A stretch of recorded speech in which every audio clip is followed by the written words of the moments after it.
I'm going to talk to them about relevant lifestyle issues that might be contributing to their skin health. And that is something they definitely do not get, in many other dermatology offices. Welcome to That's Derm Good. I'm Janelle Ball, and I'm excited to bring you thought-provoking conversations about biologics, specialty medications, treatments, and so much more. I'll be chatting with some amazing guests about access, affordability, and advocacy. You're really going to enjoy this show. Welcome to That's Derm Good. Today, my guest is Dr. Brooke Jeffy. Dr. Jeffy is the owner of Brooke Jeffy MD, a holistic concierge practice in Scottsdale, Arizona, the founder of a youth skincare brand called Tween, and also a derm influencer.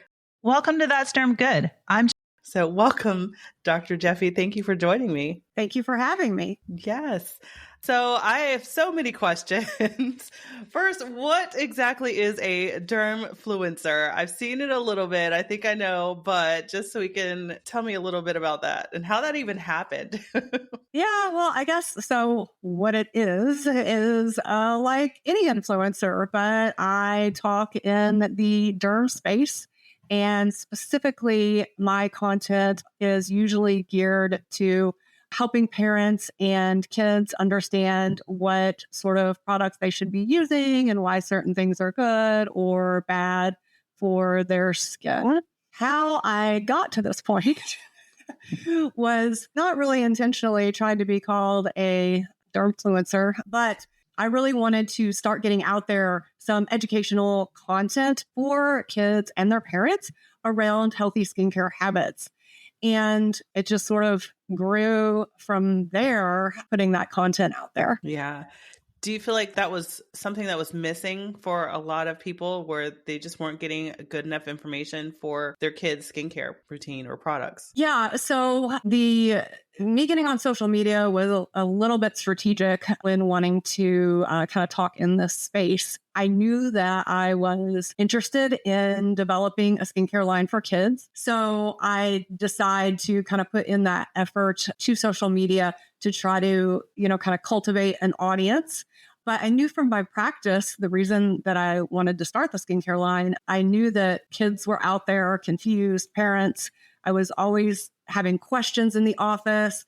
What do we do? There's, so many brands out there. And even within brands that parents feel like they can trust, now there's like so many lines within those brands. Mm-hmm. So I just noticed that there was this confusion out there and this empty space where people weren't really, there were no real people on social media from a dermatology aspect talking to that group of people.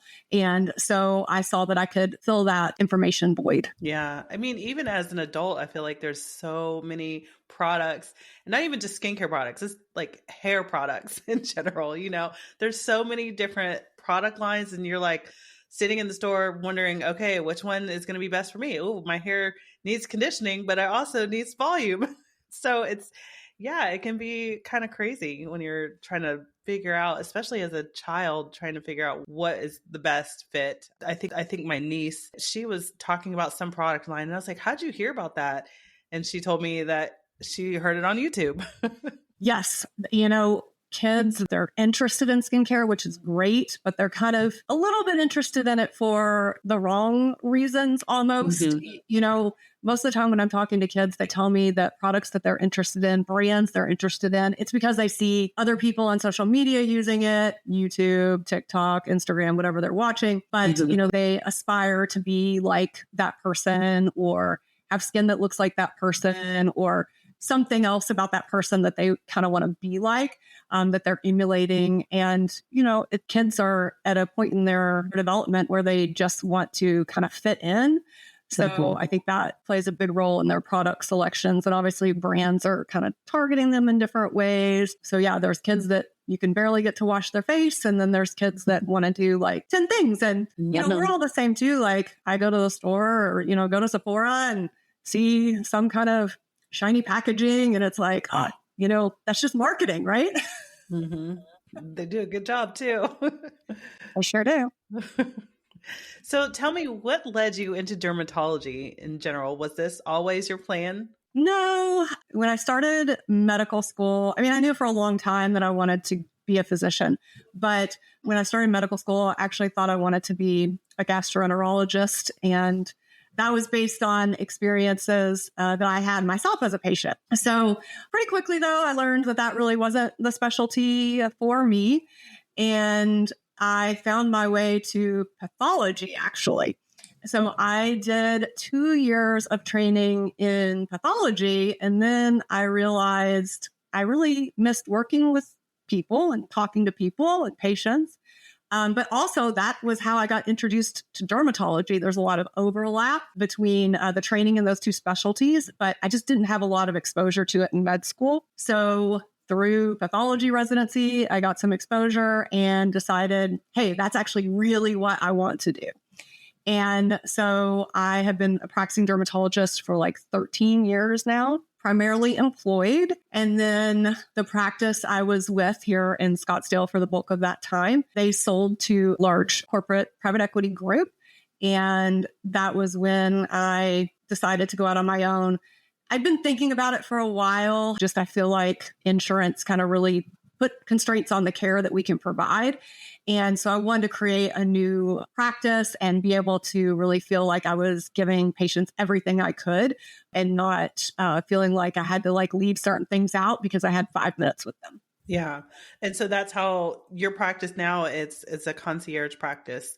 So how does that work? So it is technically a direct pay practice at this point. So that model, kind of more fee for service, just having transparent pricing is where I started.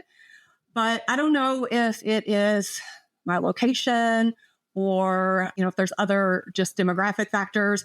But I realized that my patients really wanted more than I could give them alone, just with fairly still quick dermatology appointments. I mean, still expanded, but, they really wanted more from me in terms of access and scheduling.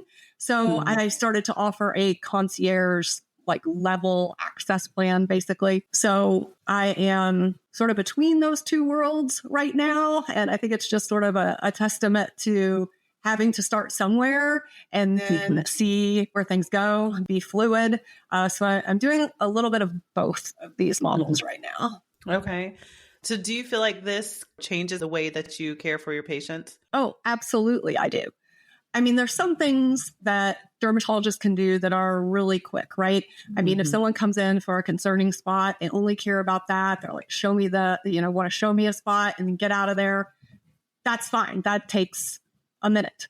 But if someone comes in with more complicated problems, like they have, different rashes, psoriasis, acne, these problems, there could be a lot going on outside of just me handing a prescription that could benefit them.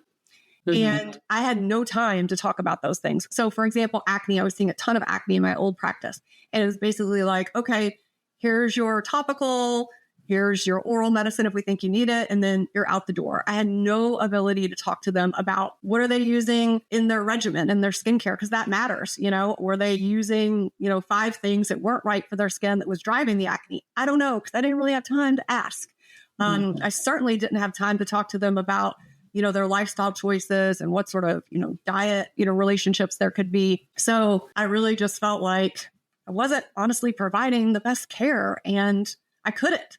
So my practice now really is more focused. Those are the patients that find me are the patients who have a little bit more complicated issues that derms in, a traditional insurance-based practice just struggle to have the time for. That's really sort of the niche I've developed.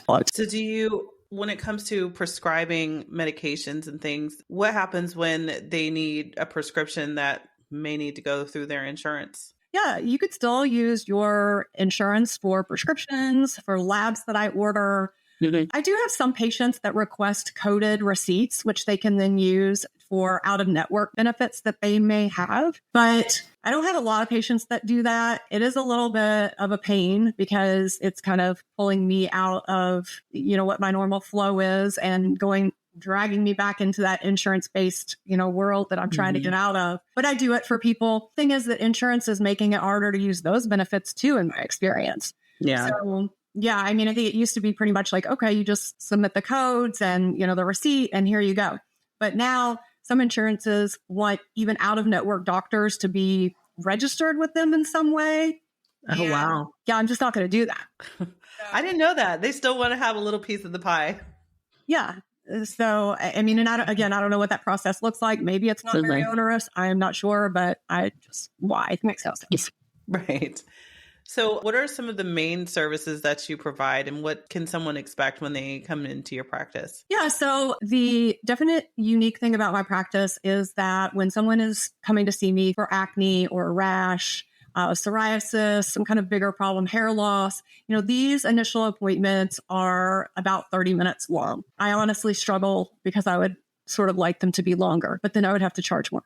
That is unique. They would spend 30 minutes with me. This is after they've completed some online paperwork where I can have a good kind of assessment of the problem anyway before going in. I also am able to be really flexible with people. So I have a lot of college age kids who will come and see me, and then, they're away but need a follow-up. So, we can do virtual. I can do that for like busy moms or, kids who are in a ton of sports, will talk to me in the car, quickly as a follow-up. Those are kind of the expectations. And then also just that I'm going to talk to them about relevant lifestyle issues that might be contributing to their skin health. And that is something they definitely do not get in many other dermatology offices. And frankly, I'll have acne patients who are like teens, and I'll be talking to them about nutrition, and their parents will be like, oh my gosh, no doctor has ever brought up nutrition with me, with us. I'm like, not even your pediatrician? And they'll say like, well, kind of, about, maintaining a healthy weight, but like no specifics, like no. So that just blows me away. Yeah. But, in reality, all these things are connected. How we live our life, what we put on our skin, how we choose to protect ourselves, what we expose ourselves. I mean, it's all connected. And it's really been a challenge how in medicine, everything is pulled out into specialties. But it's also a huge volume of information that has to narrow down in some way. But I think we're kind of getting back to this idea that it's more than just, that organ system. Yeah, it's all connected. Uh, So do you feel like you have a lot of, your teens and young kids that you're educating or kind of consulting and kind of helping them navigate, what to do, how to treat their acne and things like that? I do see a lot of teens and tweens, and I also see a lot of like middle-aged men and women. So basically that's sort of what my practice has evolved to, men and women, and then their kids.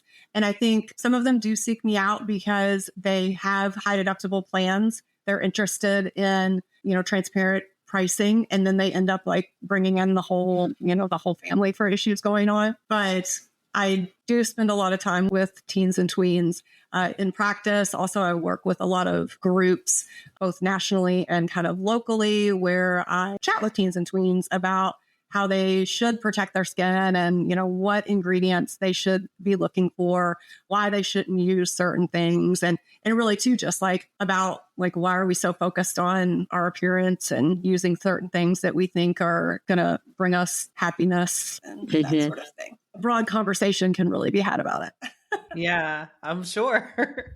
Is there any one or maybe two things that you think are just common when you're talking to these teens about as far as nutritional things that they should do or how to prevent acne so that they can kind of achieve the, clear skin that everybody wants? Yeah, I mean, I think trying to have a cleaner diet is one key thing. I mean, we kind of all intuitively know that what a healthy diet roughly looks like. So if you could just kind of go into it knowing I just need to maybe have a little bit more in the fruit and vegetable realm and a little less sugar and processed foods. I mean, that goes a long way really for all of us. And then the other thing I would want people to kind of take away is just less is more when you're a kiddo using skincare, kind of trying to keep it into the basics, a cleanser, a moisturizer, and a sunscreen. Like nobody wants to hear me talk about sunscreen, but it is so important when you're young. It also does help our skin be more resilient, our skin barrier, which helps it resist acne. So more reasons than just the dark spots and aging, which is what I spend a lot of my time talking about to older people. But for kids, it definitely matters too. Diet, consistency with the right products, kind of to keep it simple. Yeah. How do you help your young kids make changes that actually stick? I mean, I try to just talk to them about their future self, and I kind of give examples that demonstrate that with how I have learned some things. I also try to meet them where they are a little bit. So no kid wants to come in and have me go over their skincare products and be like, no, you can't use this. No, you can't use this. Like, they have their heart set on using this drunk elephant or glow recipe product. And, they don't want to hear me say, no, you can't use any of these things. So I try to meet them where they're coming from. And there are certainly products out of all of the lines that can be used okay, but maybe it's not every product. And so I try to really help them create a program where they have some input into. So maybe they're still allowed to use a fun spray or a specific product out of this line that they feel like is really important that they have some kind of product from. Yeah. I know it's like trying to get them into a routine. Even my daughter, I'm like, oh yeah, we've got this product and, you want to use this, and this. And then she's like excited for, a couple weeks. And I'm like, did you use your face wash? Oh no, I didn't. I'm like, why? What are we doing? How do we forget? But yeah, it's definitely habits, especially for that young age. Yeah. And I think there is a little bit of a switch that happens when they start to see some changes in their skin. I experienced this with my son, could never get him to wash his face. Like, come on, man, I'm a dermatologist. You're an advertisement for me. Like, let's get the breakouts under control. But he just didn't care. Yeah. But then he got a little bit older. He's 15 now. And, he cares. So he's willing to get in there and do it. Right. It's hard if you don't have that. And that is definitely an area that I try to talk to the parents of younger kids about, because I do feel strongly that while I know it's hard, if you could introduce that simple routine and get them washing their face somewhat regularly, it's a little bit easier to get into that habit. And then also, maybe you even catch that acne tendency earlier. Right. Yeah. So tell me a little bit about Between. I love the name. It's spelled BTWN. What inspired you to launch this skincare line? This is for teens and tweens. Yeah. So around the time I got on social media, it was what I had noticed to fuel that, sort of fueled Between as well. And that was really just people having so many questions. I just noticed patients and parents really confused. And so I thought, I would just like to put something out there that's simple and focused on just a simple regimen with products that are just great for young skin. So, just supportive of the skin's barrier and its function, and simple, really. And creating the brand, one thing that I'm very intentional with is that I always want the products to be simple. I don't want there to be 50 products that parents are totally confused about. Then it's something else. So currently we just have a cleanser and a moisturizer, but we do have a sunscreen coming soon. And, it could be even used for adults. I actually do have adults who have sensitive skin issues, things like perioral dermatitis, and they use the line and like it a lot too. So yeah, just wanted to put that out there. I was also at a time in my life when I created this line that I wanted to do something different and new. And unbeknownst to me, when I started the Between project, would be that I would also be quickly going out on my own, starting my own practice. So both of these things launched at the exact same time. So that I've really pivoted into learning a lot about running a few businesses. Yeah. That's exciting. How long has it been? So Between launched with products in fall of 2023. So we're coming up on 2 years of that. And my practice is about the same in age. Okay. That's exciting though. Yeah. So I sell it in my office, and then also we sell online. And my goal for this year is to work on getting the products into some physician offices for selling. So like pediatricians and dermatologists, just to help expand the awareness that we're here. Right. Yeah. So tell me, how is Between different from other brands for kids? So there are some other brands out there for kids, even one or two that have a dermatologist founder, at least one that has a founder that's another dermatologist. But the thing is that all of these lines have made little compromises. And so with Between, like one compromise that I'm greatly referring to is fragrance. So I fully believe that kids should not be using fragrance in their skincare. And really, honestly, I don't love it for adults either, but that's another conversation. So my products, despite some pressures, have and will remain fragrance free. But I do understand that that is part of the user experience with skincare. And that definitely is something that sometimes comes up. But with those parents who really care about what they're buying for their kids to use, it resonates with them to keep the line totally fragrance free. Yeah. So just the uncompromising nature, I'm going to say, is like the large difference. Right. And then it's for both boys and girls, right? Yeah, it is a unisex line. And I also wanted it to be one that could be used over time. So, it's created for 6+ kind of in mind, but, a teen could use it and I feel like not hate the packaging. It's kind of a more modern, kind of fresh look, but it's not the bright bottles and colors that a lot of other brands may use to attract younger consumers. And I chose to do that also against some people's involved advice because I don't think skincare is a game. I don't think it's supposed to be a fun game. I mean, I wanted the products to come across as a little bit serious. And also when I was developing the products, my son at that point, when I first started design, was a little over 12 to 13 age. And he didn't like all the shiny pink, neon sort of branding that was out there. Now he's a boy, so obviously have to take that into account. But he and some of his friends, also some girls were involved too, felt like that look was kind of babyish. So I think it's an interesting dichotomy between like a kid who is like a true tween, maybe a little bit like offended by some of these bright, colorful products. So, but then they like kind of come back to it, it gets catchy as they're a little older.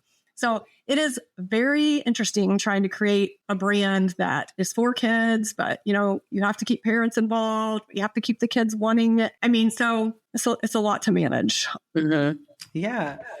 So what would you say to parents when you're talking to them about why their kids should be using the skincare line versus other lines, I guess? Yeah, really, because I've taken my knowledge as a dermatologist, my passion for kids to just have really strong, consistent habits with good products for their skin. And, all of that goes into formulating these products. So they are great for just nurturing that skin microbiome, which is kind of obviously hot kind of topic in the skincare world. So there are prebiotics and just really great antioxidants, green tea, some tomato extract as antioxidant support as well. So, but it's also simple. Like I'm not just overloading. I'm never going to overload products with like a bunch of extracts with like some kind of minimal potential benefit to the skin. So that's another thing. So definitely fragrance free, simple and gentle for the skin and good for all skin types. Being a TikTok or going viral on TikTok and social media influencer, does that influence your ability to connect with your audience, with people that are following you and understanding why it's important to not use products that are not necessarily good for you and helping them understand that? Yeah, I mean, that is a huge part of like what I do on social. And so I try to make it relatable. I am not always, in fact, I'm kind of feel like rarely talking about my skincare line. I mean, I definitely feel like, I don't want to be viewed as someone who's like forcing this on people. Social media really is about like education. So a lot of times I'll do interviews or what have you, and I'll mention Between, and the person will not know that I have a skincare line. I'm not sure that's good either. But I do try very hard to keep it educational. But you also have to, social media is so, it's a love-hate relationship, I guess. But you also have to make it so that people actually watch your content. So it's just a lot to balance. Right. But a lot of times I focus on, myths when this whole like fall 2023 Sephora kid phenomenon went all over the place. That holiday season, I was talking about that a lot. So just kind of paying attention to what trends are out there and trying to give some guidance is really the idea. Yeah.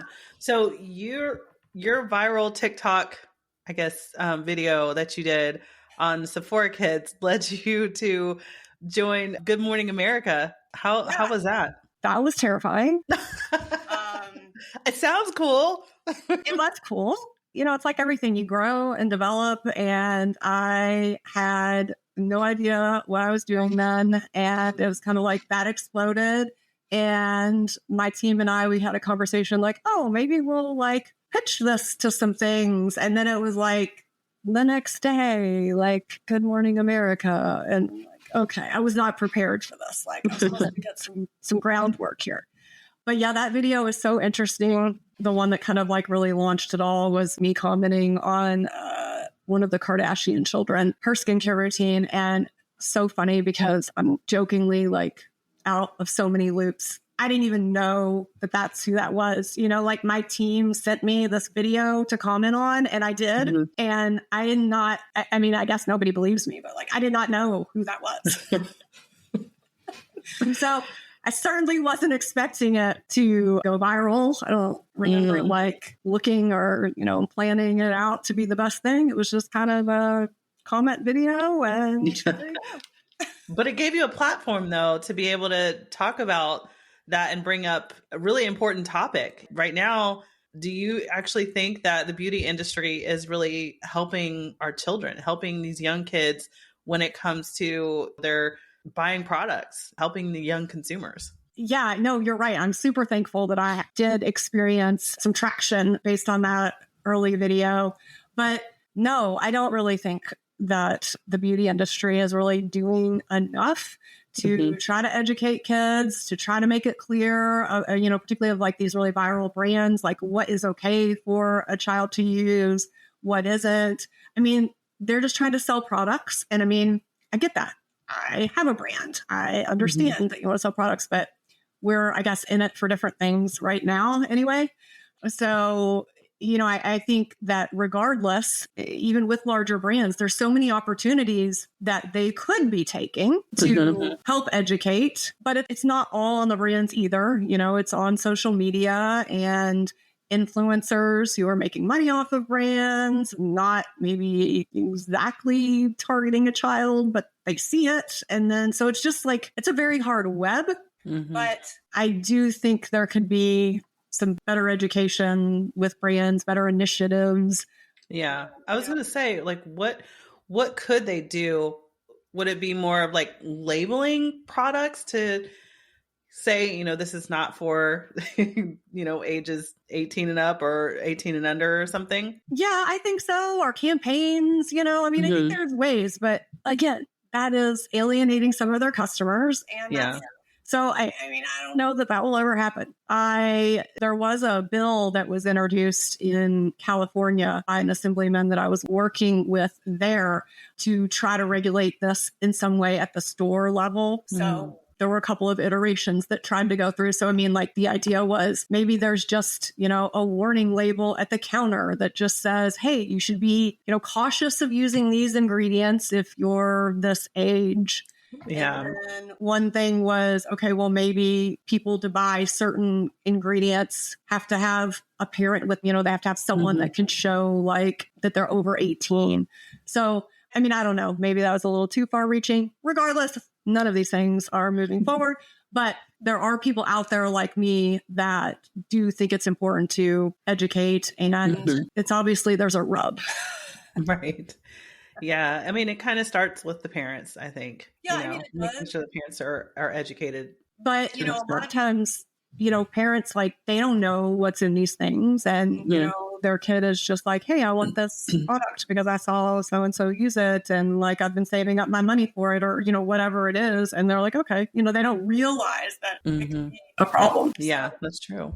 It's tough. And so that's why, I try to just be out there and hopefully reach as many people as I can about what they should be looking for. But at least people are talking about this now.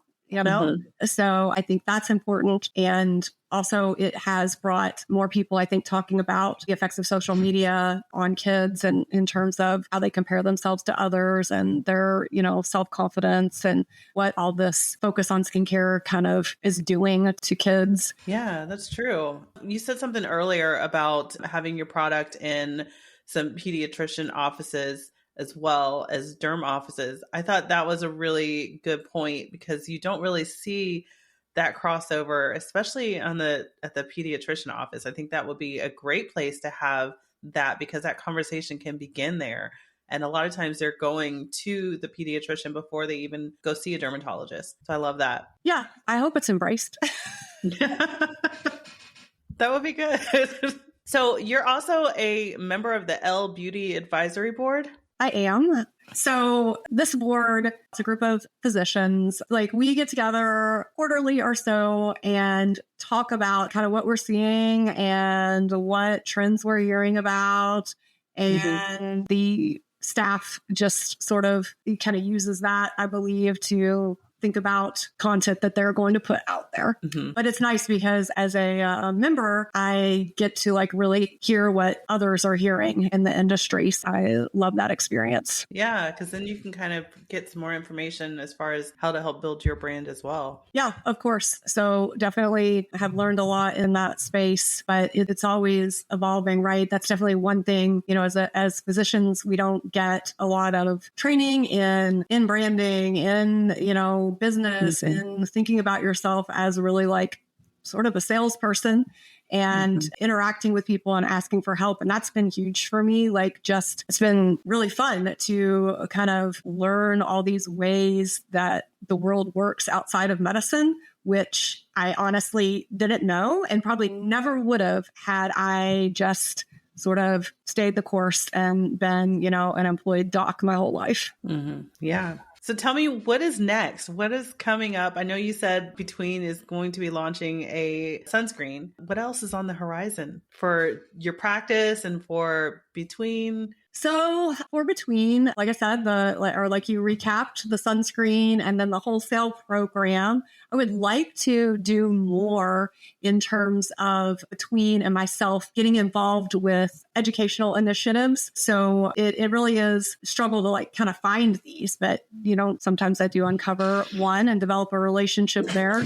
I'm hoping for more of that on the Between side. In my practice, I am always learning, trying to get out there and figure out what else would help my patients. I feel really good in the managing acne space, but I feel like in adult women who are a lot of my patients as well, that I feel strongly that I want to help them more with the hormone related changes that they're experiencing. And I've started to kind of realize, okay, the things I can do to help cosmetically can only get so far if we are not addressing like the hormone component too. So I am on that front trying to learn and feel comfortable with more of those hormone-based conversations and evaluating that and treating that so that the things that we're doing on the cosmetic side can really have more power. So, again, back to this whole idea of it's all related. And I had started to feel like I was doing my patients a disservice because I was saying, okay, well, go see somebody about that. And, I could do that too for them. Yeah, I feel like that is becoming a big trend too, talking about hormones and the imbalances and how that affects your skincare and all of that. Yeah, it is a little bit of a trend. And I don't think we're talking about it more, but I don't think it's going to go away. And again, I think from the aesthetic cosmetic aspect, I would suspect that more dermatologists will at least be sure that their patients are having that addressed, if not kind of taking some of that on themselves. I mean, you initially think, okay, this is going to be GYN that is going to do this, but some of those guys don't do that. they're busy doing other things. So they're not trained in that. So there's not really like a dedicated, this is the person that you go to. It's sort of like different specialties. Maybe it could be an endocrinologist. It could be that. So I think it's just kind of evolving to how that's going to end up playing out over the long term. But right now it is trendy. But I do think that the relationship with skin health and, aesthetics is definitely there. And kind of like how I started to feel like I wasn't taking good care of like my acne patients because I didn't have any time to talk to them about lifestyle things, kind of starting to feel a little bit like that. To me, with adults who come in and say like, oh, my skin is sagging, I need you to do all these lasers or whatever. Are we going to be able to conquer that without fixing this other problem? That's exciting though. It's too many things. That's what happens when you become an entrepreneur. You just get all the ideas and, I look forward to watching it grow. And thank you so much for joining me and talking about this. This is really exciting information, and we'll definitely link your website for Between on the show notes. That way anyone who is interested can check it out. And I really appreciate your time. It was such a good conversation and great to have you on the show. Awesome. Thank you so much, Janelle. It was fun. Yes, thank you. Thanks for spending a few minutes with me and listening to That's Derm Good. You can expect new episodes of That's Derm Good every week. The podcast is available on your favorite app, including where you're listening right now. Subscribe to the podcast so you never miss a new episode. Bye.